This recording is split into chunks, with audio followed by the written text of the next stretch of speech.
And so I wanted to tell you guys my story of finding love and happiness after divorce.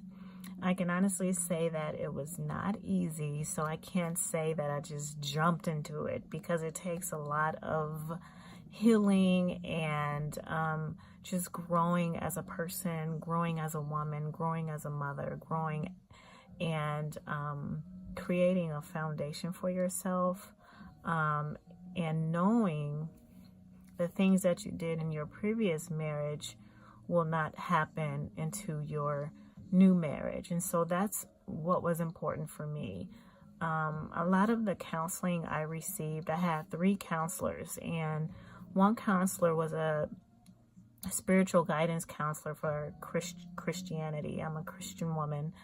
Another counselor was for healing psychologically, because I had been very, very hurt and very, very broken, to the point where I was seeing myself as a different person, because I was very broken psychologically and mentally. The third counselor was domestic violence counselor, and that was because while you're in relationships, and very toxic relationships for that matter, you should be involved with someone who can tell you what violence is or what abuse is, because a lot of the times couples are really abusing each other in relationships without even knowing. So as simple as someone punching the wall, that means something to them that you may not have been aware of.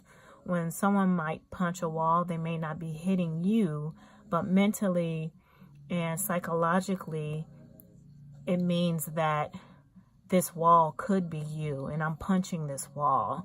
So I didn't know anything like that. And so these things are very apparent and very important for you to know while you're in a relationship, or while you're going through healing processes from your relationship. And that's just one example of one of the things I didn't know was abuse, or someone restraining you or keeping you from leaving the house or the home when you feel threatened. That's another thing that I didn't know. See, these are all signs that we have to be aware of, because no matter what you're going through in that situation, you have to be aware of what's going on at all times, and you need to protect yourself. So the littlest things can affect a person and hurt a person, and so words hurt as well. So abuse may not be all on one person. You can be abusing somebody without even knowing that you're abusing them. And it can go for both parties. And so that's why it was important for me to receive all kinds of counseling, which I did receive for a full year, all 3 counselors. And so I was in a very deep healing process when I separated from my ex-husband. And he didn't know about any of these counselors I was seeing. This was something that I really wanted to do on my own while I was separated, because I didn't want to come out of something being so messed up that I couldn't move on in my life. I took time off work for 3 months, and during that process was my biggest healing, healing myself. That was the biggest part of healing myself, is when I took those 3 months off work. I needed deliverance from Christ, because everything is not one person's fault. Like, one thing I learned when I was receiving counseling was, why did you allow some of these things to happen to you? Why weren't you transparent enough to say, don't do that to me, or I shouldn't have done that to you? The communication was really broken, and we couldn't communicate at all, honestly. And it was always touch and go. He leaves, I come home, he leaves. And so there was a very, very small amount of time we even saw each other while being in the same home. So it just didn't work. We have our daughter. We are co-parenting her together as much as we can. And that still hasn't gotten better at all. And it's sad. It's really sad, because after 6 years of being divorced, one would think that we'd be at a point where we can co-parent better. He won't let me call him for anything. I mean, the lines of communication are jacked. I don't know if it's because there's still anger in the air. I'm not angry at anything. Actually, I'm very happy, and I've been very happy and at peace with things for a very long time. But just communicating with him have always been very hard. And you try to go around him and communicate with his family.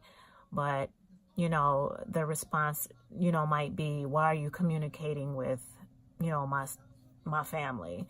And so that kind of tears down all lines of communication, no matter what you want to do to make communication and co-parenting better for our child. And so that's kind of like where I am. I have a great relationship with my husband's ex-wife, and we allow each other to communicate almost every day via text message. She'll call me on the phone and tell me a story about our son, our oldest son, and if she needs to do something, I'll watch her youngest son, who's not even my stepson, but my son and her son are like best friends. They're like brothers that they never had.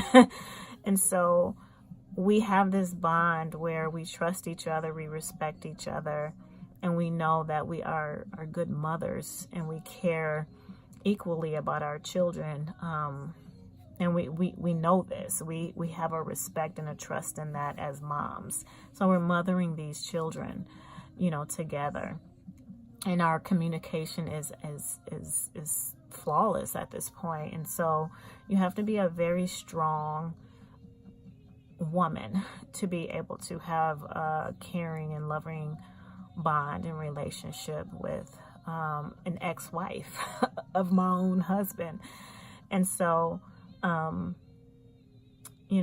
just how open I can be with people, and how caring and loving I can be with people. And this makes the children that we care for happy. It makes just a better union in both blended families. It makes everything just better for everybody overall.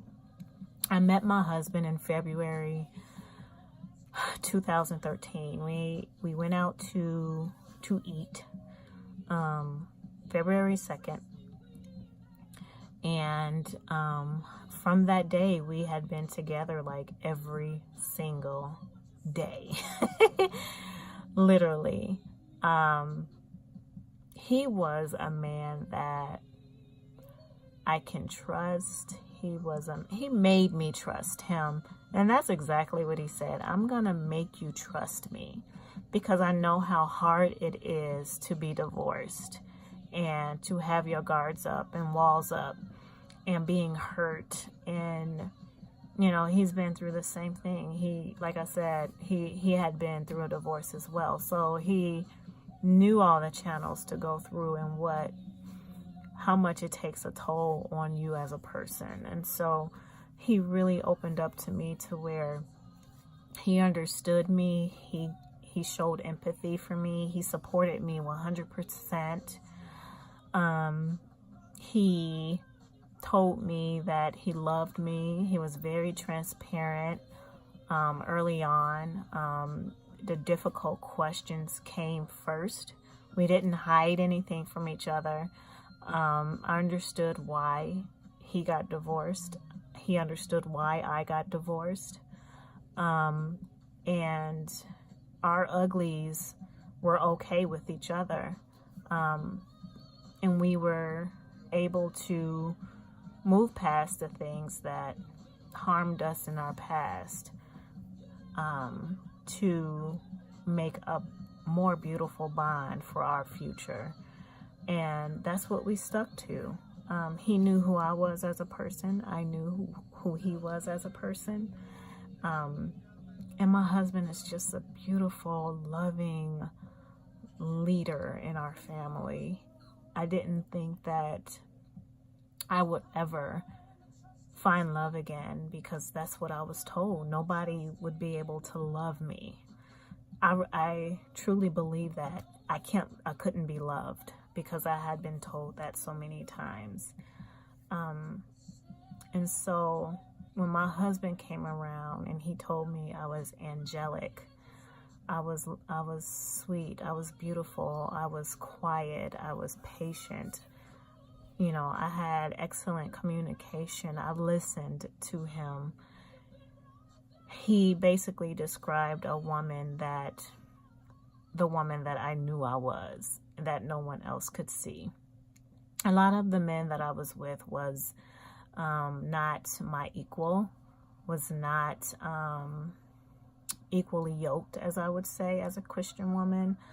You know, and that really affected me in my faith in Christ. And so that's why my healing process had a lot to do with finding Christ again and being delivered, because I put myself and my relationship with Christ to the side to impress the men that I was with. And that obviously didn't work for me. And so when I found Christ, this was before my husband, I laid it down like, this is what it has to be in order for me to be with you and to trust you. And he was equally accepting to the things that I needed to do as a woman as well. We loved Christ first, and we were absolutely 100% okay with that.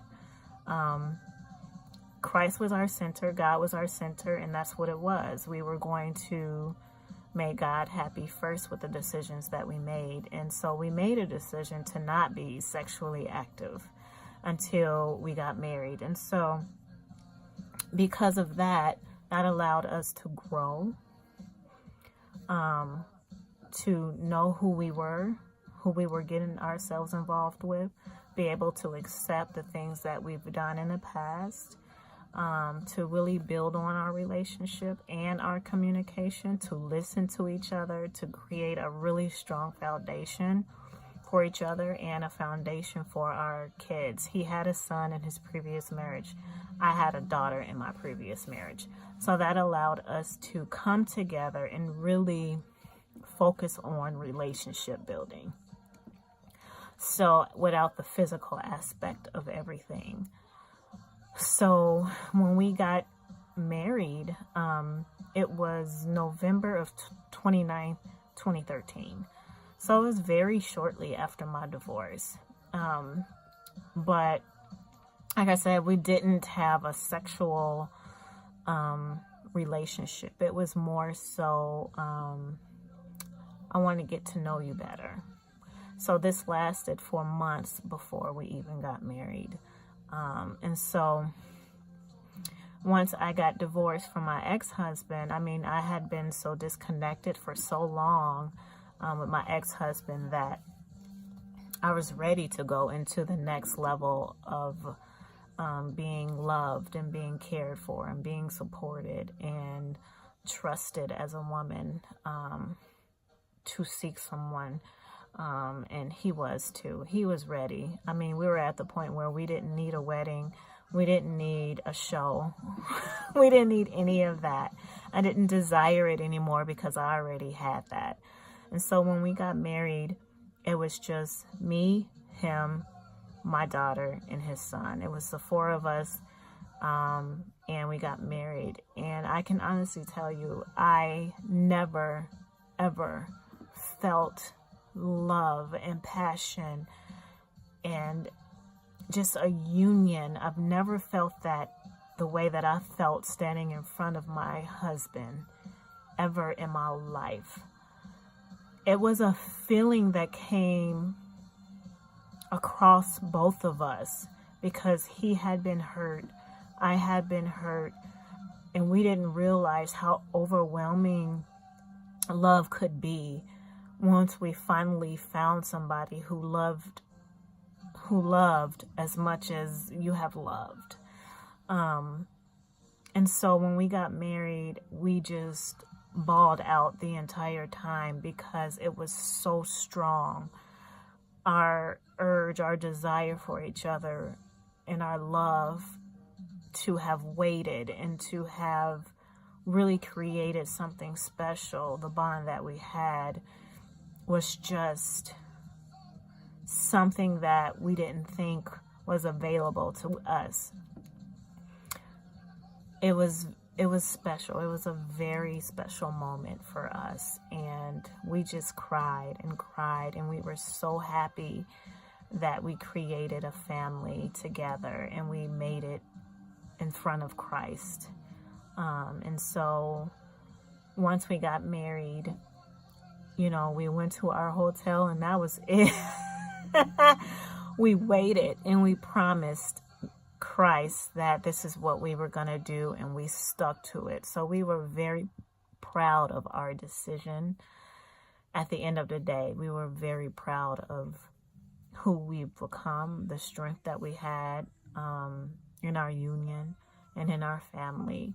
And we knew that if we created something so strong that we really wanted to create, we couldn't fail later. And so that's what we created for our marriage and for today, because I couldn't be any more happier than I am today in my marriage. We listen to each other, we respect each other, we support each other, we absolutely love each other to pieces, like our kids, everything. We do whatever we can to make each other happy. We have peace in our home. We are not screaming at each other. None of that. And that is due to the love of Christ and putting Christ first. Because that's what you want to do first. As long as you know that you're doing right by God, God would allow you to do right by everything else. And that comes with your children too. When you love each other, you love Christ first, you love each other, and then you have enough love to put into your kids. And so this is the man that I want to be with for the rest of my life, and he wants to be with me for the rest of our life. I'm telling you, he ain't going nowhere, and I ain't going nowhere. So, you know, we just want to grow old with each other. And I just hope that in 10 years, it's almost 6 years now, but I hope that in 10 years, you know, we are saying the same thing. You know, we're gray and old, and we're holding hands in the park. That's like our dream, like to see our kids off to college and things like that. And so we really, really want you guys to know that you can find love after being hurt and being in a broken relationship. You know, and it might have been you. It might have been somebody else. It might have been two people that made it bad. But the fact of the matter is, you can be loved again. So after divorce can be love. After a broken relationship, you can't find love. And so that's where I wanted to let you guys know. When there is no light at the end of the tunnel that you cannot see, seek God first, and he will show you the light, and he will bring somebody when you least expect it. Because I honestly was not looking for anybody at all. Not a man, not a nothing. After what I had gone through. And I would never wish divorce on anybody. It's one of the hardest things I've ever had to deal with. But in all honesty, I can say God will bring you the right person. And it's not something that you have to search for. I mean, my husband's ex-wife even says herself, you guys made each other, we bring out the best in each other. And if she can see it, I mean, honestly, anybody can do this. And so you'll find love. And with that, I just wanted to say, if you like my story, let me know. But I just wanted you guys to know that there is love out there, and don't give up on love. Just continue doing what you want to do in your life. Keep grinding, keep going to school, keep praying, and you will find love. But if you like my story, like and subscribe, and I'll talk soon. Peace.